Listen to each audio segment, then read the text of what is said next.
Ed, you're now captain of the England over 60s team. Describe the honour of being captain for an Ashes series.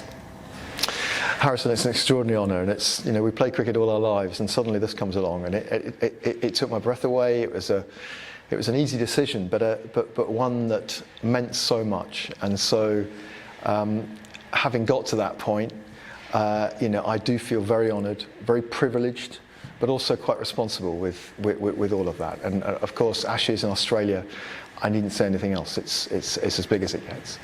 And you were an integral part of that 2023 win just last year. What did you make of that series, looking back on it now? Yeah, great question. The Aussies are up for the fight. It was a great series. It was at home. We had 5 one-day internationals. We won 3-1.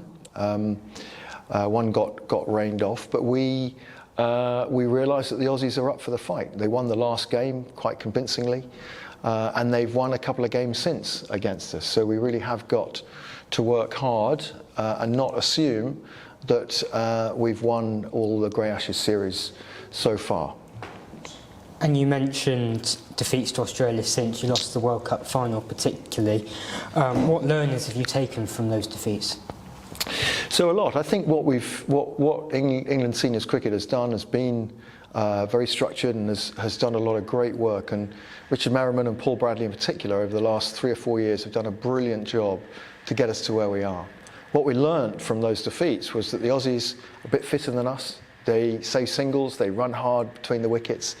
And so we've just got to get our basics right. We've got to get the basics right so we bowl consistently, we bat positively, and we field with real consciousness and curiosity. And if we do that, we'll start winning again.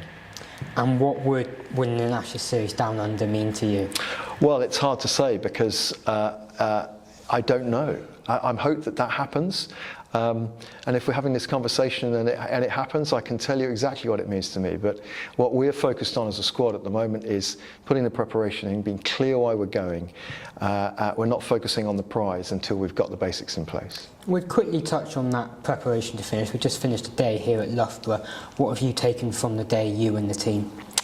A really positive feeling, actually. A feeling of camaraderie, a feeling of joy and laughter, a feeling of expectation and hope, and a real squad feeling coming together where we're going to support each other, we care for each other.